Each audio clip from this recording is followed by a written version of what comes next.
Welcome to the Diversity Connector podcast, where we explore the rich tapestry of human experiences. I'm your host, Gertrude Mache, and I'd like to acknowledge the traditional custodians of the country on which we meet today. I would also like to pay my respects to elders, past, present, and emerging, and together as we dive into conversations that bridge cultures, challenge stereotypes, and celebrate the unique perspectives each of us brings to the table. Each episode is a journey through stories and insights from a kaleidoscope of voices, each sharing their colorful narrative. Whether you're at home, on the go, or just anywhere in between, you're now part of a community that values understanding, inclusivity, and the beauty of diversity. So plug in your headphones, get comfortable, and let's connect through the power of our shared stories. Welcome, and thank you for joining us on the Diversity Connector podcast. Hello, everybody, and welcome back to the Diversity Connector. This is Gertrude Mache here in beautiful Melbourne, Australia. And today I am graced with the presence of yet another fascinating young woman. Welcome, welcome, welcome to our tribe. Please tell everybody your full name, where you're based, and share your story with us today.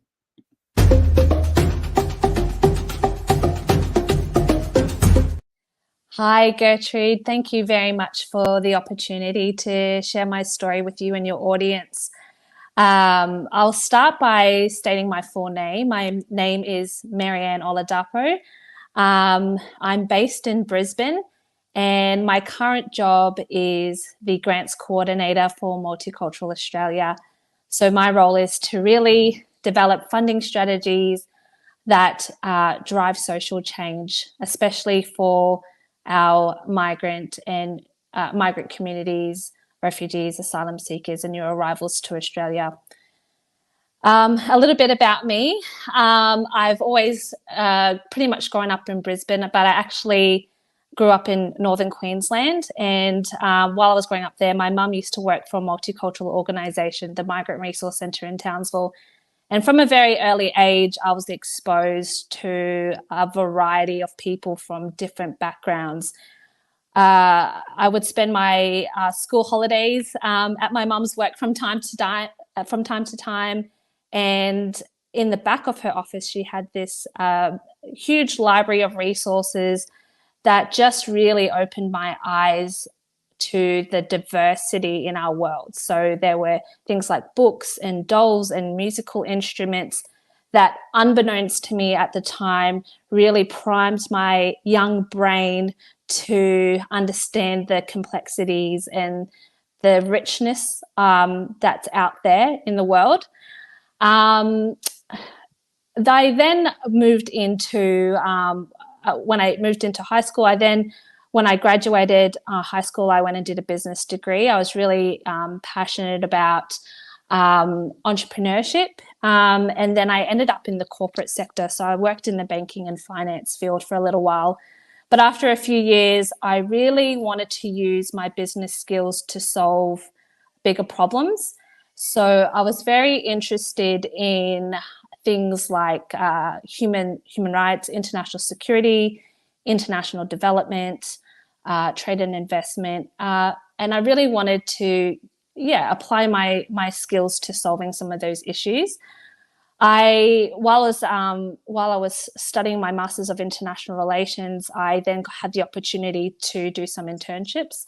So some of them included working for the Hunger Project, and their primary purpose is to alleviate hunger globally.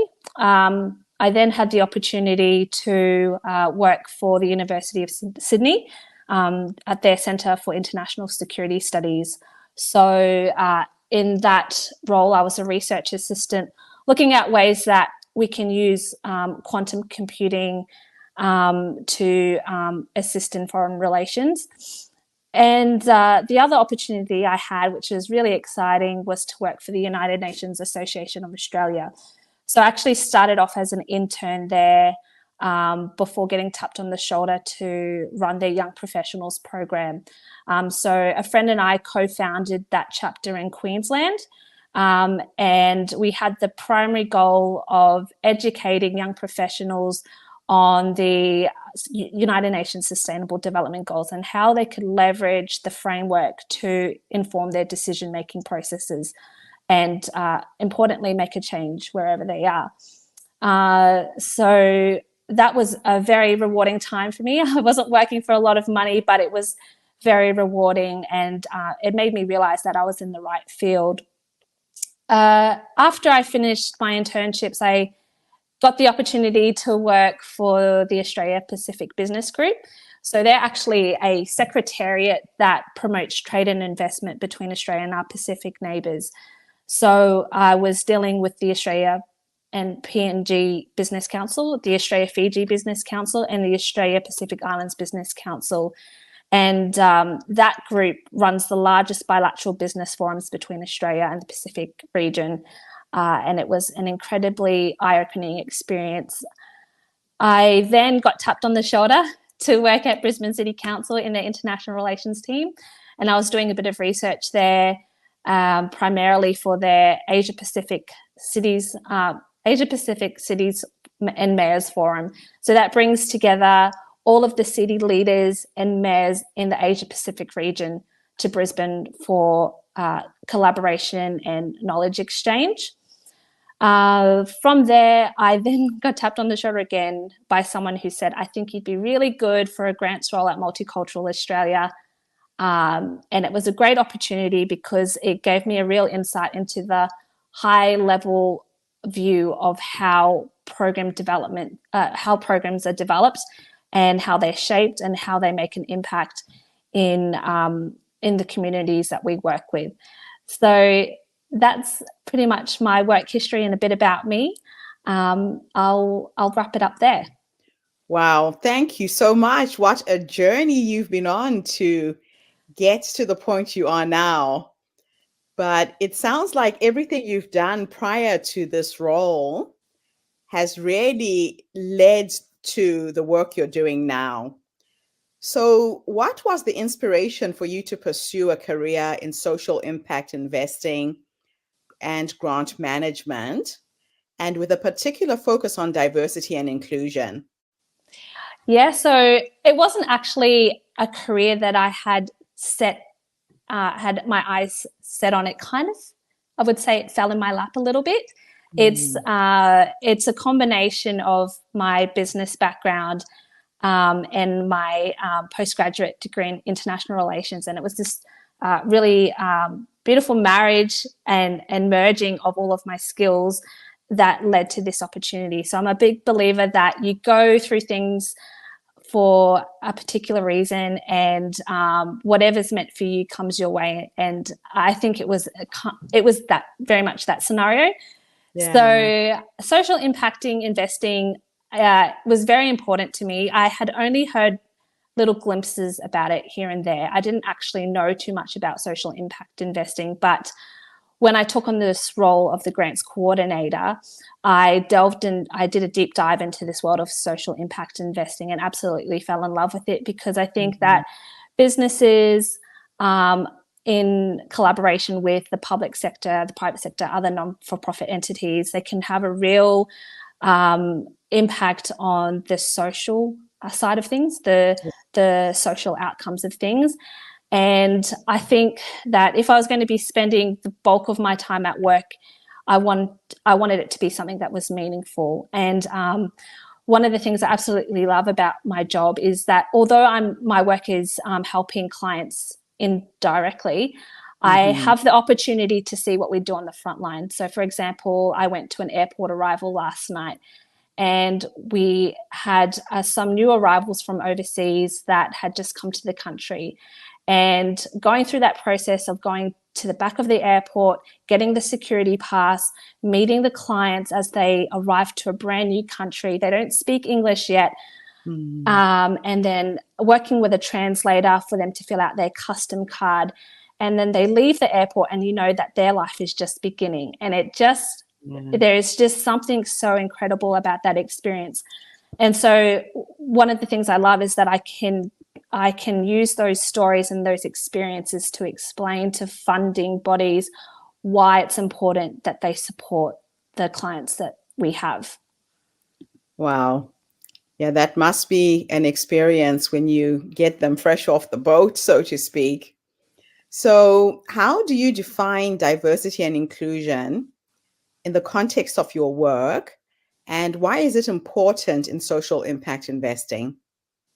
Yeah, diversity inclusion, I would say that it's very much, it's more than just the cultural aspect. I'd say Mhm. it's the consideration of people's abilities, their gender, their cultural background, their attitudes, their beliefs. It's about creating a space where people can feel safe to be who they are. Mhm. And when those aspects are celebrated and welcomed, it really does add another layer of understanding that can bridge gaps between communities. So, for example, I'm based in Brisbane, but we've got an office out in Toowoomba, and we've got Indigenous youth that are learning to I guess, cooperate and bond with Yazidi youth. And you Yeah. can imagine the stark cultural differences, the language barriers, all of those things that can create some challenges. But the beauty of creating a space for diversity and celebrating diversity, like what our organization does, is that it really bridges those gaps. And I think it's really it sounds kind of a little bit cheesy, but there is a lot of richness, and I think that it gives you the opportunity to look at the world in a completely different way. Mm. Yeah. Wow. Now, can you share some effective strategies or practices that you've implemented to foster inclusivity within the organizations that you've worked with? Yeah, that's a really good question. In terms of funding strategies, it's really about getting a deep understanding of a local context. Mhm. It's very important to understand, the social, the cultural, the economic dynamics at play, and Yeah. then tailoring a solution to that, because there's no real cookie cutter approach in the multicultural sector. You're dealing with different communities, different stakeholders, so there is an element that needs to be flexible and adaptable to change and to adapting to different solutions, or creating flexible solutions. Yes.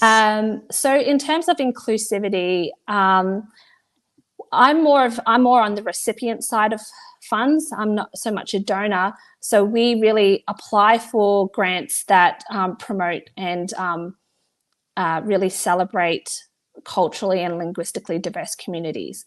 So, Mhm. for example, we'll go for a grant that might support a really large event that will display the the various communities that we have in Queensland. So, one of the largest events that we run at the moment is the Luminous Festival. And on average, we probably will have about 30,000 people that will attend that Oh, wow. festival. And Mhm. it's a real display of costumes, food, music, and through that event, we get to showcase the rich fabric of our society. Mm. So that's a real opportunity. And so on the recipient side, when we go for grants that allow us to deliver projects like that, that's how we build inclusivity. Oh, I love it. And when does that event happen? Is it an annual thing? And what time of the It year? Yeah, it's usually in July, and we have a lantern festival. So a lot of the Okay. communities will do a lantern making workshop, and they'll come together for a couple of weeks, and then they'll showcase their designs at the end of that. And we do a huge walk through one of the main areas in Brisbane, which is called South Bank. I think you've got one in Melbourne Okay. as well. But it's a huge parade that we do, and that's usually held in July. But this year it's being held in August. Okay. So, what are some common challenges that you faced in promoting diversity and inclusion, and how have you overcome them? Yeah, that's a really good question. The challenges we face, particularly in the multicultural sector is at the moment there's a huge cost of living crisis. There are a lot of funding constraints. So we're constantly having to assess what grants are actually worth applying for. So, for example, there are a lot of overheads that aren't seen by the general public, but there's a lot of there's a lot of overheads that can eat into any margins that we have to deliver effective programs. So the biggest thing I would say is that actually the funding constraint, the cost of living crisis at the moment, there are a raft of competing priorities. So especially when we're dealing with ministers and any political office, they've just got so many priorities that they need to balance. So our job is to really communicate how the value of multiculturalism and what it brings to society, because at the end of the day, they are responsible to the taxpayer. So it's more than just a nice fuzzy feeling in helping the refugees out. There's a real social and economic cost and a real social economic benefit that comes from having programs and having organizations like us around. Yeah. Wow. It's a lot of work that you don't really know about unless you're in the business. Absolutely. So how has your experience in international relations and multicultural affairs influenced your approach to diversity and inclusion in project management? I would say that one of the key things that I've learned is the importance of actually taking a step back and considering all sides of the debate. There are a lot of different values that different communities and different stakeholders have. So it's very important to understand or find where the consensus is and then build on that. So that's one of the key things that I've learned. I think sometimes it's very easy for people to jump to conclusions, but in our role, we're really the storytellers that unpack what's really going on behind the scenes and explaining to a funding agency or to whoever's supporting our organization what it is that we do and the bigger implications of, various funding programs or the various implications of, our employment programs, our youth programs, our health and wellbeing programs. So it's really just telling that story in a way that creates change. Now, in terms of stakeholder engagement, what techniques do you use to engage diverse stakeholders effectively and to ensure that their voices are heard in project planning and execution? Yeah, so one of the things that I do in my role at Multicultural Australia is that we actually have we have a lot of community support workers and program managers that are on the front line of dealing with communities.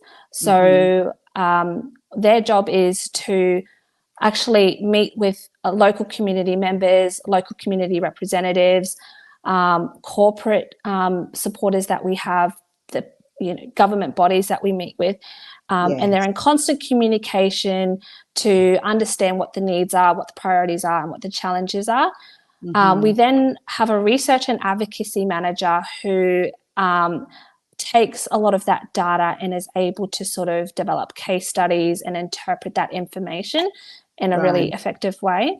And that research and advocacy manager also delves into parliamentary inquiries or looks at research reports and gathers things both from the international context and local context to, I guess, distill what the key issues are.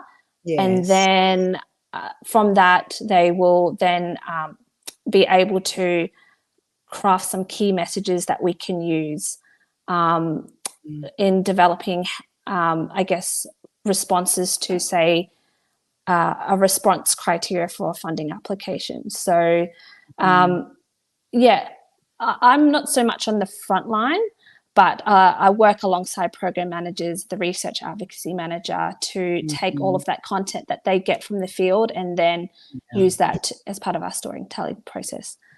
We've also got an executive team that plays a really important role in being visible in the community. That's fantastic. So can you highlight a project that you've led that significantly advanced diversity and inclusion? And what were the key outcomes of that project? Yeah, so the ones that jumps out at me is the Diverse Queensland Workforce program. So that was a $5 million grant that we were awarded to encourage our clients to engage in the workforce. And essentially that program was really about, I might need to back up a little bit, but we get a lot of skilled migrants and skilled refugees that come to Australia. But when they get to Australia, their skills aren't always recognised. And so they have to go through a bridging program. And that's not always advertised on a visa or when you've made an application to become a citizen of Australia. And so it's this huge barrier to employment. So there was a report that Deloitte did actually that was about finding ways that we can, it was about finding ways to leverage those skills a lot faster. So how do we get people into the workforce who are already highly skilled, already have the background? How do we get them to a position where they're ready to hit the ground running? And our organisation plays a really important role in identifying the correct pathways for them to be able to do that. So we were able to get some funding that really expedited that process for a lot of our clients. And that was a very rewarding piece that we did. That must be satisfying when you come to the other side of it and it's all done, right? Absolutely. It's very satisfying, very rewarding. So how did your role as a national board member at the United Nations Association of Australia Young Professional Network shape your views and practices on diversity? Yeah, I think that it really highlighted, I would say it just highlighted actually a lot of the challenges that there is in the international fora. And I alluded to it before, but there are just there's a huge hubris out there that there's a lot of competing agendas, competing values, competing priorities. And the important thing that you need to be able to do, or the important takeaway that I took was that it's how important it is to challenge my own worldview and really develop critical thinking skills when it comes to analysing information, especially analysing information from the media. There's multiple sides to a story. So taking a look at the history of things is very important. Understanding, who's pushing a particular agenda, who's on the panel of a particular program, where is that program based. Taking all of those things into consideration can help you, I think, make a better decision around things. I know that sounds very broad and a little bit abstract, but it's a key principle that I think I apply to everything, is that there's just so many different views that you need to be able to take into consideration. So what are some of the innovative funding strategies that you've developed to support projects that drive social impact and enhance diversity? I would say that actually when I started at our organisation, we didn't really have a grants process at all. We had multiple program managers that would see a grant and they would just apply for it, and it would land on the CEO's desk, and they've realised that this program manager X has done, the exact same application as program manager Y, and they've both been offline for a week or two, and they probably could have collaborated. So one of the things that I did was really I took about a month to really do a bit of an observation in the organisation and understand what the employment manager does, what the youth manager does, what our humanitarian settlement program does, and really get an understanding of their key drivers. And then from there, I developed a process, so a bit of a workflow, so that program managers I could sort of see what grants were available. So it was making the grants more transparent. So developing a grants watch list, so they can then contact me and say, hey, I'd like to go for this grant, and then I can respond and say, oh, that's great, so and so is also looking at the grant, would you like to collaborate, or is this something that is really relevant? So developing a workflow, cleaning up the process, and then that just has streamlined a lot of things. And now we're starting to get into a bit of a rhythm where the program managers sort of understand that before I apply for a grant, I'll liaise with Maryanne, we'll have a discussion about the grant, make sure that we're eligible to apply for it, do our due diligence, and then we can apply for the grant. So those are some of the things. I wouldn't call it innovative, but I definitely think it has been part of our continual improvement. So looking ahead, what are your goals for advancing diversity and inclusion in your field? And what impact do you hope to achieve in the next few years?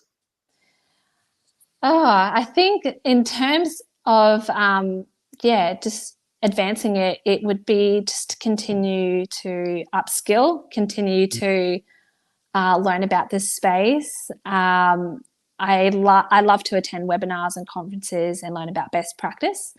And networking is a huge part that can never be underestimated. It's all about networking, talking to people like you, having the opportunity to spread the message and share some insights of my job with your audience and other people is really important. That's fantastic.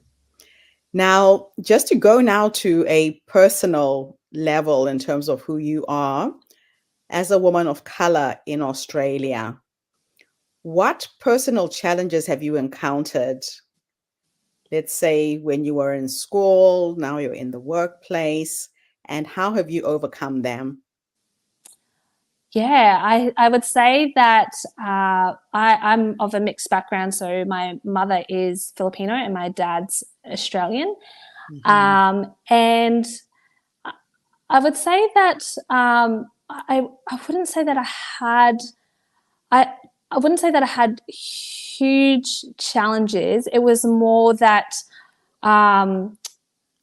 there were little things here and there, and it didn't really affect me too much. And when I say there were little things here and there could be things in the schoolyard where kids can probably try and have a little a go at you for your background, or have a little bit of a joke. But I think at that age, I saw it for what it was, and that was just maybe a bit of insecurity.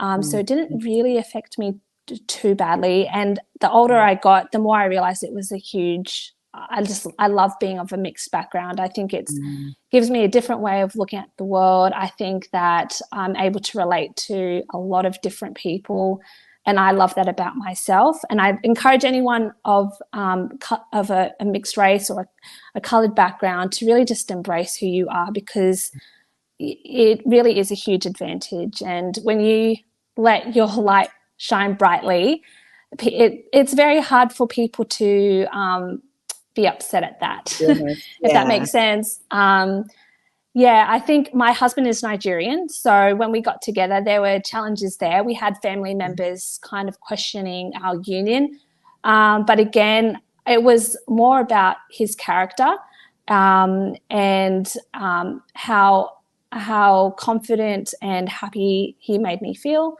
That really, just didn't get in the way of us being together. And we've got an 18-month-old toddler now, and we are having those conversations in the house around his identity. So we've got a little book at home, which is Everyone is Different, and we read that to him. And it's his favorite book. He will literally bring it over to us, but he loves it. So we have those conversations very early on with him. And we're very mindful of the environment that we put him in. So, sending him to a school where there's probably a bit more diversity is important to us. It's important for his confidence and self-esteem, and we want him to have an appreciation of very diverse worldviews. Yeah. Yeah, it's interesting because my little grandson is biracial. His father is Australian, and he's Mhm. at that age now. He's 3 years old, and he's like, "Gogo, Gogo means grandma." It's like, Ah, "Gogo, teach me your language." So I'm starting to teach him how to speak my mother tongue, which is Shona. yeah, And it's really important for kids to grow up with a balanced life. So yes, they're grounded in their own identity of who they are, being a little yes, cocktail of many nations. And you're yes. right, it's a strength and not a weakness. And I Yeah. think the more we celebrate our differences, the better a world we can create as well for the future. Absolutely. I definitely encourage people to embrace their backgrounds. Yeah. We have a lot of friends who just love to be part of our celebrations. So we had a Nigerian wedding, and to Oh, this day, to this day, our guests will talk more about the Nigerian wedding than our Western wedding.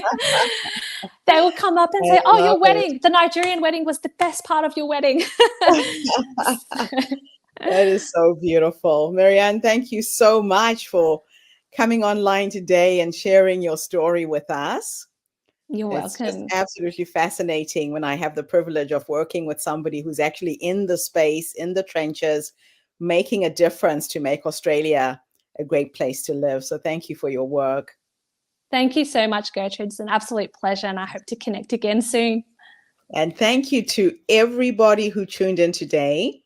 The Diversity Connector is a platform that brings you the stories and voices of people from all over the world. We share our stories to uplift you, energize you, inspire you, and empower you. So tune in again tomorrow when I interview yet another amazing guest. In the meantime, have a fantastic day, morning, or evening, wherever you are in the world, and bye for now. That's a wrap, everybody, on today's episode of the Diversity Connector podcast. Thank you for tuning in and being part of our vibrant and global conversation.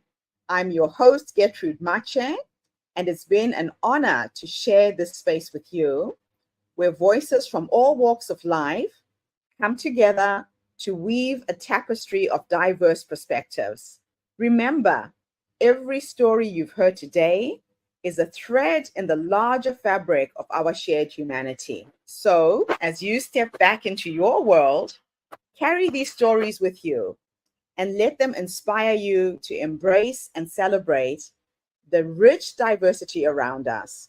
Don't forget to subscribe, rate, and review our podcast to help us share these inspiring stories with more listeners. Do follow us on social media by looking for the Diversity Connector podcast for more updates. Until then, keep connecting, keep listening, and keep celebrating the beauty of diversity. This is the Diversity Connector podcast signing off. Stay curious, stay open, and definitely